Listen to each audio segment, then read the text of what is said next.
हाँ हाँ, बड़ी लंबी चौड़ी तनख्वाह है ना तुम्हारी कि इसमें मंगनी, शादी, दुख सुख सब कुछ इसी में किया करूं। कहाँ से लाऊं मैं, बताओ? मैं मामूली सा टीटी हूँ, कोई डीएस नहीं हूँ मैं। अब आप दोनों ही चाय पी के जाएंगे, मैं अभी लाती हूँ। अरे चलो ना चाचा, तुम्हें पता तुम्हारे बगैर जंक्शन चौक बिल्कुल सूना सूना लगता है।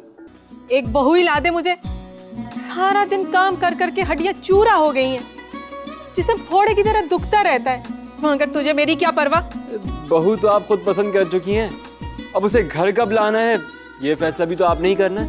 देख, बुरा मत मनाना, मैं अभी शादी मादी के चक्कर में नहीं पड़ना चाहता। तो फिर जा, आज से तेरा मेरा रास्ता अलग। देख नाराज मत हो, मैं मोहब्बत तुझसे करता हूँ और शादी भी तुझी से करूंगा। कमाल लोग हैं यार, दूसरों को बुलाते हैं और खुद नहीं आते। सर,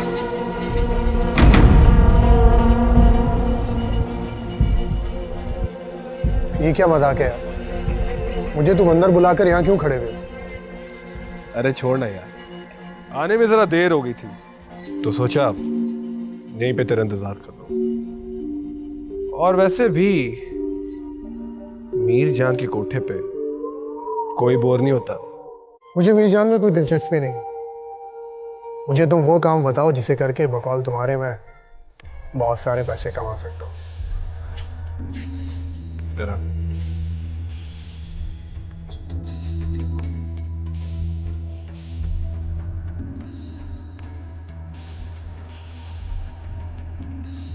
ये तो कोई इतना मुश्किल काम नहीं है, इस काम के इतने पैसे से ज्यादा भी मिल सकते हैं, मगर काम मुकम्मल राजदारी से होना चाहिए। इतनी राजदारी से कि अगर एक हाथ से करो तो दूसरे हाथ को भी पता ना लगे। हिसार के लिए पैसा सबसे अहम है, तो फिक्र मत कर, चलता हूँ।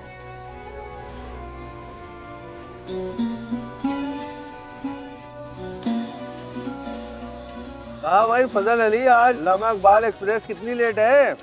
टीटी बाबू पूरे 8 घंटे लेट है भाई, इसीलिए तो यहाँ के आराम से मजे से मालिश करवा रहा हूँ मैं।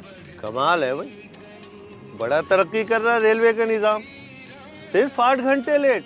अरे क्या कह रहे टीटी साहब, 8 घंटे कम होते हैं क्या? अरे बहुत कम होते हैं। अभी पिछले दिनों जब बिल्किस पिंडी से वापस आ रही थी तो तेजगाम बहुत लेट आई थी। नहीं, कितनी लेट? 8 घंटे से भी ज्यादा? भाई घंटों का तो मुझे नहीं पता, लेकिन इतना पता है कि ट्रेन के इंतज़ार में स्टेशन से जाकर हम 2 फौजियों में एक शादी में शिरकत कर ली, अपने भतीजे के खतने का खाना खाया, फुप्पो की तीमारदारी के लिए अस्पताल से भी हो आए थे। क्या क्या बात कर रहे हो टीटी बाबू, ये तो पूरे 15 दिन का हिसाब बता दिया आपने। भाई फजल अली, दिनों का हिसाब तो मुझे नहीं पता, क्योंकि बिल्किस जब घर में ना हो तो मैं दिन भी नहीं गिनता। अलबत्ता उनके रहते हुए मुझे दिन गिन गिन के गुजारने पड़ते हैं। एक ट्रेन के इंतजार में 2 फौजियां, भाई इतना लेट नहीं होना चाहिए ट्रेन को। अरे भाई दीन मोहम्मद, तुम फेफड़ों के जरिए ट्रेन चलाना शुरू ही कर दो, कुछ तो फर्क पड़ेगा ना। अब मैं भी यही सोच रहा हूँ कि इस तरह जो है ना, पिंडी से कराची एक ही फौतगी में पहुंच जाएगी, दूसरे की नौबत ही नहीं आएगी।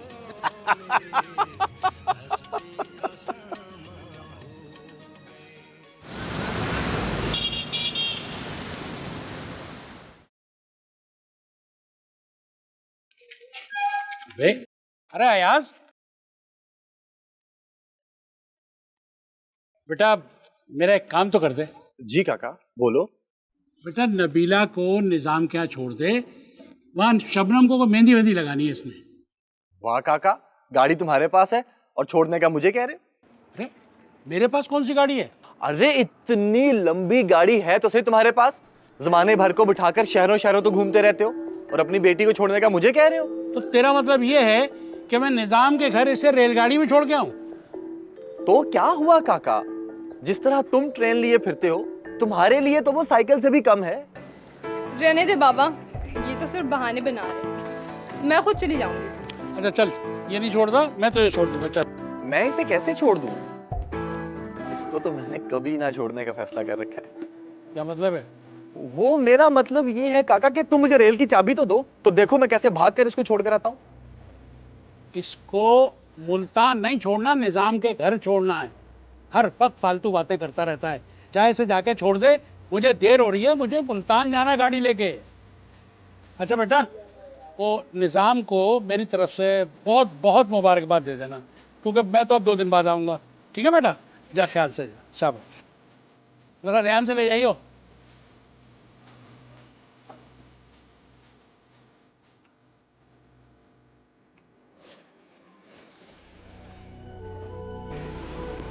अच्छा, तो दुल्हन तैयार की जा रही है। तैयार करने नहीं, मेहंदी लगाने जा रही हूँ।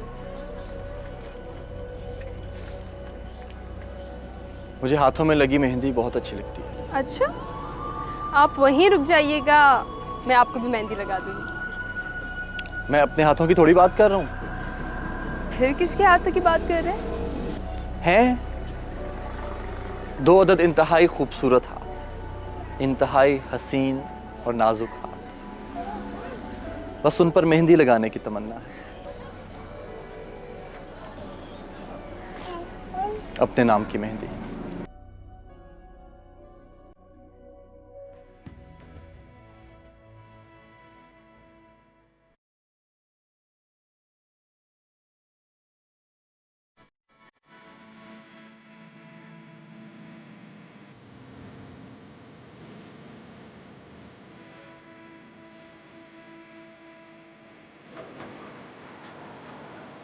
चले? तो तुम्हें जाने की इतनी जल्दी है, चलो।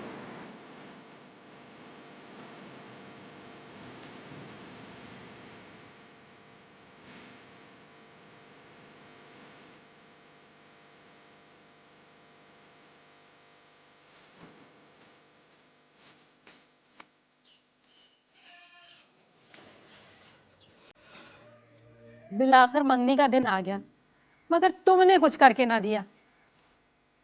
जितना कर लेते हैं ना, यही काफी है। अब इससे ज्यादा हमसे नहीं होता।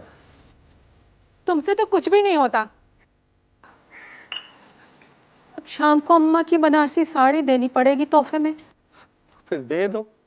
अब तुम्हारी अम्मा आलम बाला से उठकर साड़ी पहनने तो नहीं आएगी ना। अम्मा की निशानी है वो साड़ी, बड़ी ताकीद करके दी थी उन्होंने, खास खास मौकों पे पहनने के लिए। बस एक बात कहूं, बनारसी साड़ी तुम्हें भी अच्छी नहीं लगी। ऐसा लगेगा पूरा बनारस उठकर रेलवे कॉलोनी आ गया है। बस बहानेबाजियां करते रहना, कुछ करके ना देना। एक एक करके अम्मा की सारी निशानियां खत्म होती जा रही हैं। तुम भी तो अम्मा की निशानी हो, मगर अभी तक जू की तू हो। बस फालतू हाके जाना। अरे ट्रेन में इतने सारे लोग बगैर टिकट के सफर करते, अगर 2-4 टिकट चोरों के पैसे लेके जेब में डाल लोगे तो तुम्हारा क्या जाएगा? कम से कम अम्मा की निशानियां तो बच जाएंगी। हाँ, तुम्हारी अम्मा की निशानियां तो बच जाएंगी, लेकिन मगर हमारी आखिरत चली जाएगी। अब हशर में क्या तुम्हारे अम्मा की बनारसी साड़ियां देकर अपने आप को बख्शवाऊंगा?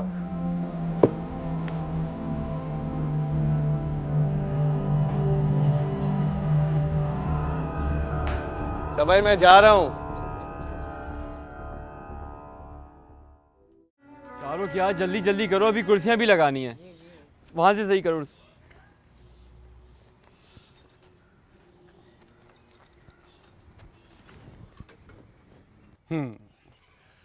तो आजकल वकील साहब लोगों की शादियां करवाने के केस पर काम कर रहे हैं। अरे भाई, जब अपना केस पेंडिंग पड़ा हो ना, तो दूसरों के केस पे ही काम करना पड़ता है। आपका केस पेंडिंग में क्यों? फ्री कैन राजी हैं, फिर भी फैसले में देर हो रही है।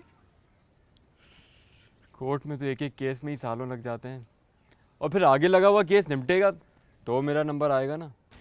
वकील साहब, ये आगे वाला केस तो देखिए निपट चुका है, अब तो भाई आपका ही नंबर है। वैसे भी काबिल वकील हैं आप, पहली ही पेशी में फैसला खींच लीजिएगा। अरे निसार, अंदर आ जाओ, बाहर खड़े किसे ढूंढ रहे हो भाई?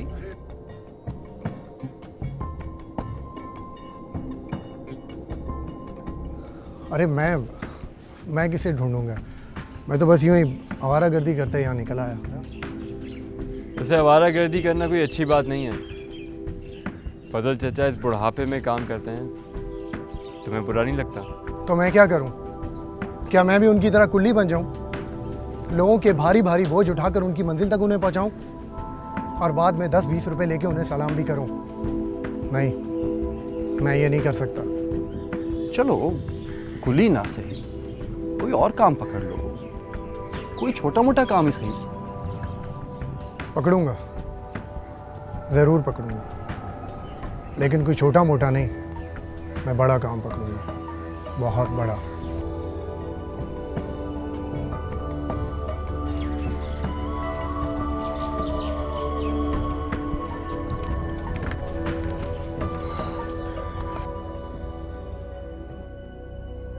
नाम क्या है? नाम तो बताओ। चुप करके अपना काम कर, वरना मेहंदी नहीं लगाऊंगी। अपना काम ही तो कर रही हूँ। जब तक दूल्हे मियाँ का नाम नहीं पता होगा तो मेहंदी कैसे लगेगी? मैं बताती हूँ। दूल्हे साहब का नाम है सिकंदर। मुकद्दर का सिकंदर, जभी तो हमारी शबनम जैसी मिल रही है उसे। शबनम जैसी निशाना ले लेकर बर्तन मारने वाली कहाँ मिलेगी उसे? ये चाय का कप उठा के मारूं तुझे, ताकि निशाना पक्का हो जाए। तो मार ही दे, ताकि कुछ तो शोर शराबा हो। लग ही नहीं रहा कि आज रात इस घर में मंगनी है। अरे वाकई, मैंने तो उस पर गौर ही नहीं किया। चलो नीलम, ढोलक लेकर आओ। और इन मोहल्ले की लड़कियां कहाँ हैं? अभी सब आती ही होंगी।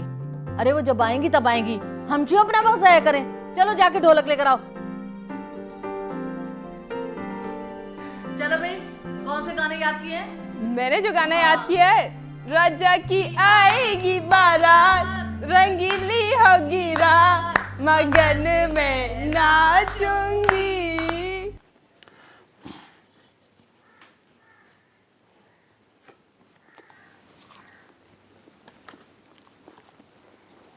अयाज कहाँ है? निज़ाम भाई के यहाँ गया है, वहीं से साशा को पढ़ाने के लिए चला जाएगा। शाम को मंगनी में जाओगी? जाना ही पड़ेगा, महल्लेदारी की बात है। अगर मेरे इलाज का बिल मंजूर हो जाता तो तुम्हारे नए कपड़े ही सिल जाते। पुराने कपड़े पहन के जाओगी? क्यों पुराने कपड़े पहन के जाऊंगी? भाई जवान बेटा है मेरा, अयाज ने मेरे लिए नया सूट बनवा दिया है। अच्छा, कब? कल रात लेके आया है, जब आप सो रहे थे। ये तो बड़ी अच्छी बात होगी। अच्छा, एक चीज और ध्यान में रखना कि किसी भी डिजिट का जो स्क्वायर रूट होता है उसका रिजल्ट उसकी पावर भी होता है। वो भी तुम एग्जाम्पल दे सकती हो बीच में। हो गया? कर तो रही हूँ सर। भाई इतनी देर तुम एक एक थ्योरम को हल करने में लगाओगी तो इम्तिहानात में क्या करोगी? इस प्रेशर को फेस करना सीखो, इसमें से गो थ्रू होना सीखो।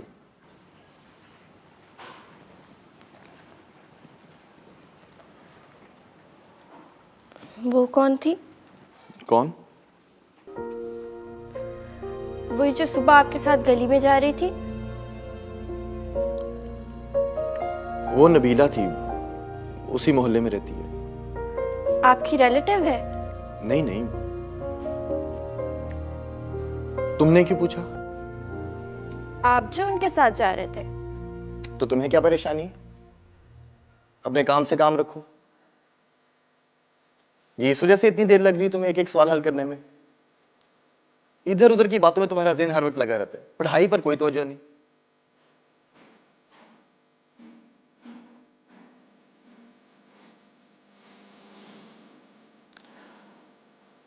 देखो साशा, इम्तिहान करीब है, अपनी पढ़ाई पर तवज्जो दो।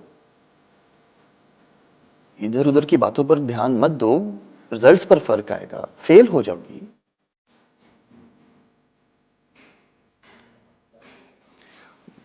अच्छा दिखाओ कॉपी, क्या किया तुमने, देखो तो सही में।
चलो चलो जल्दी से जाओ। हाँ भाई तैयार हो गए सब क्या?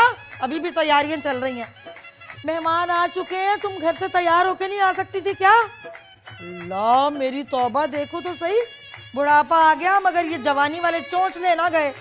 बुढ़ापा आएगा तुम पर, मैं तो 40-50 साल तक जवान रहूंगी। हाँ मेरी बहन, खुदा करे कि तुम 100 साल तक जवान रहो, लेकिन जल्दी से चलो, मेहमान इंतजार कर रहे हैं। देखें तैयार हो गए। शाबाश बेटा, चलो भी चलो। हो गई मैं तैयार। सुनो नीलम बेटा, शबनम को भी जल्दी से लेके आ जाओ, शाम आने में आ जाओ। चलो बस लड़कियों जल्दी कर लो, जल्दी से चलो, जल्दी से चलो भाई।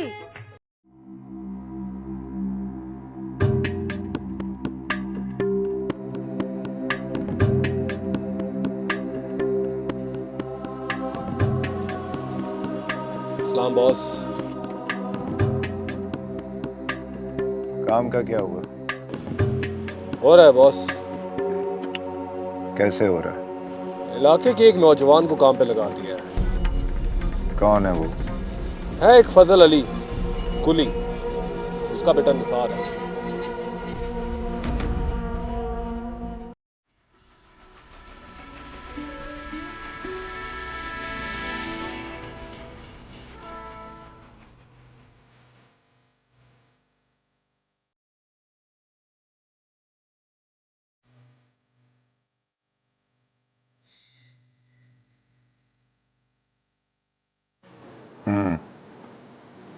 तब तक उसने क्या क्या किया है? अभी मैंने उससे रिपोर्ट नहीं लिया बॉस। तो कब लोगे रिपोर्ट? सर